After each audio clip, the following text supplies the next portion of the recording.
Kështu që lullo TikTok-et çka ka është TikTok-et njerëz. Na jetojmë në shoqëni, jetojmë me njerëz, i njohim, na njohin, i dim, kem kontakt edhe shka po shohim e dim tonë. Kështu që unë që kam më shqetëson, po thjesht ka herë që kam prekopon shumë të femra ku dalin e thonë nuk ka burra.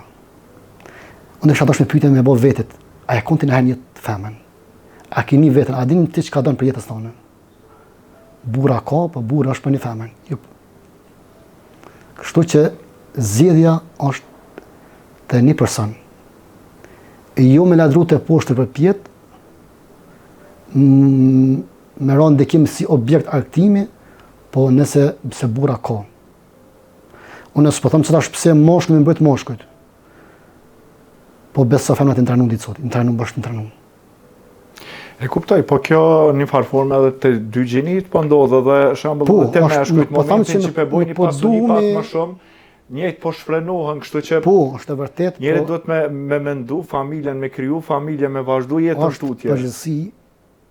Është përgjësia që po them se njëri duhet me ditë çka don për jetës, me zgjedh personin e duhur, mi përkushtu edhe me plotësu çet person. Është i mjaftueshëm. Nuk është se mendojnë krejt si ti. Po tash secili ka mendimin e vet, përgjithësia është subjektive, tash secili mendon ashtu. Po ne çka kam me shumë femra, kam rastis, për shembull, femra 21 vjeçare njoftohesh me ta, edhe ta bën një zhgjunim me jetën. Nuk ka njerëz të mirë. Shtrohet pyetja. Mu zhgjunim me jetën e ka një arsye. Se kam vujt me vite në burg e kam përjetuar shumë padrejtësi. Po 21 vjeçare çka ke përjetuar ti? Ku ke punu? Po më zhgjuni ka shumë. Cila është eksperjenca e të jetë 21 vjet? Ti ke botë 18-19 ja ke nisë me në qytet. Me pi kafe, me pi ato, ku i din të qash. Dhe me thonë, kje kupton që nuk e ka një të kalu me të mirë. E vetë po të ka të zënë. Ka kalu diçka të keqe, diçka të bresh, diçka që unë i kuptoj që njerëz kur zhgënjejnë, thënë shpirtërisht, se më ka ndodhur në burg, më thyj shpirtërisht.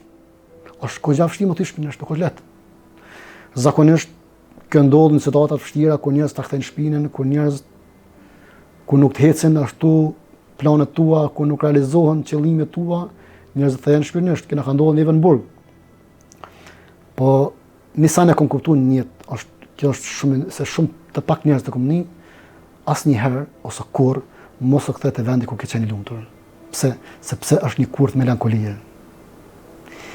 Jeta ndryshon. Edhe jeta është çështë herë dinake. Edhe luan lojë të pista, edhe kujdesi me ta ndryshu ato që dikur të ka bot munit lumtur. Kështu që jeta ka rrugë të reja, shtigje të reja. Kështu që po du me thonë, mos u ktheni në ato vende ose në ata njerëz që një të lumtur.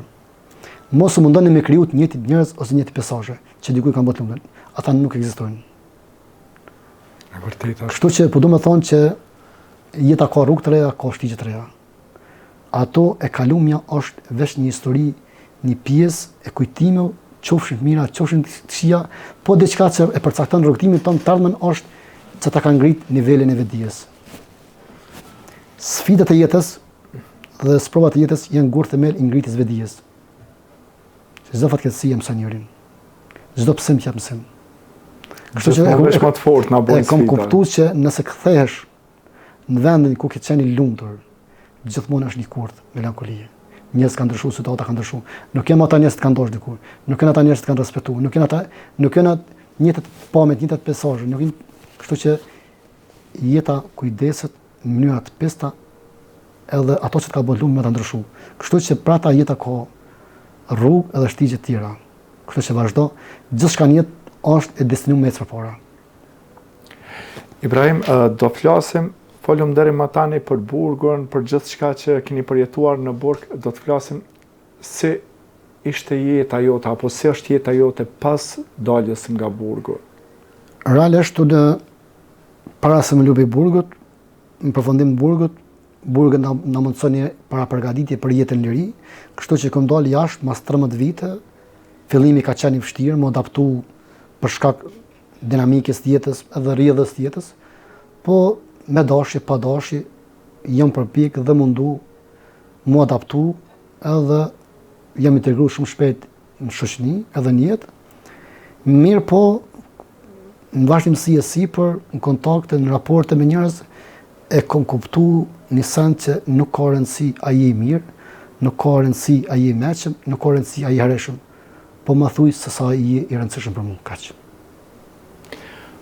Po me rrethe prej rastit, do më thënë që ke qenë burg, janë distancu, apo kanë qëndru ma afër? Të na kjo është njëtë, nuk ka ndryshu të kjo, se tash njëzë një periudhë nuk është që ka prodhu në efekta që ka ndiku diçka, se njëzë të harrojnë shumë të kalume, dhe nuk është që interesant për çka qyshtek, ma shumë përcaktohen kohës aktuale.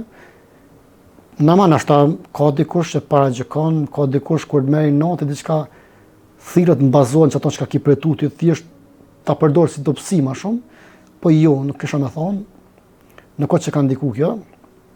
Mirë, po në prapë vazhdim aktivitete, kohën e fundit, më thonë mas 6 muajve se për të dalë jashtë, e mirë më analizu në bërë shumë, kom di që kanë TikTok-i, po e kom po shoqnin, djemë të agjëve dhe kështu, dhe im interesu, edhe i kom kontaktu vazhdimisht mediat, më kanë refuzu, më të drejtë, më kanë refuzu krejt, të në mediat më kanë refuzu, për shkak se s'm kanë njoft, edhe prej burgut më thirrë disa herë, po pa mundësi për me dalë me dhënë intervistë, kom dalë jashtë burgut më thirrë vazhdimisht 6 muaj.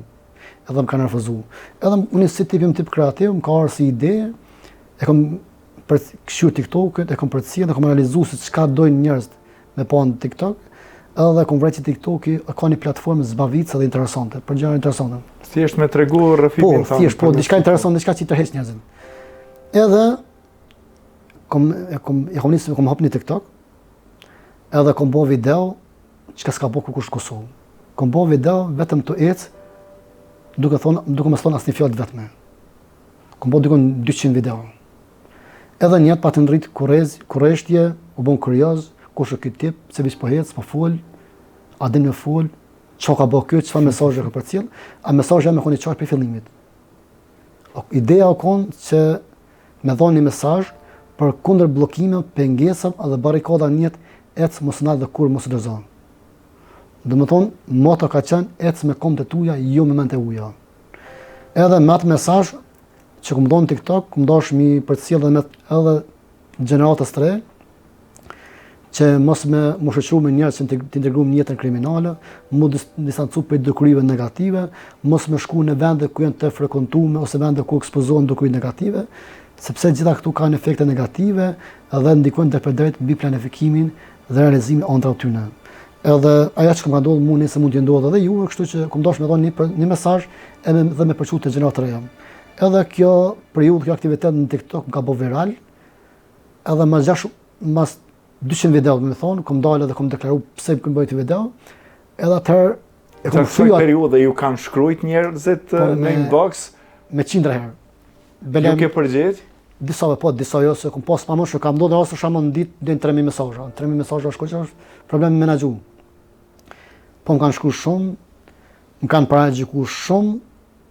Paragjikimin e kuptoj, njerëz që paragjikojnë ata nuk kanë eksperiencë dhe nisin për vetvetes, edhe më shumë njerëz në TikTok më shumë e shfryjnë veten. Unë e kam kuptuar se në TikTok kur dikush të fyn, shon, të ofendon, ai nuk do të shoh ty. Po ai vjen aty me shfryj veten. Për shkak të situatës në cilën ndodhen, cilën është.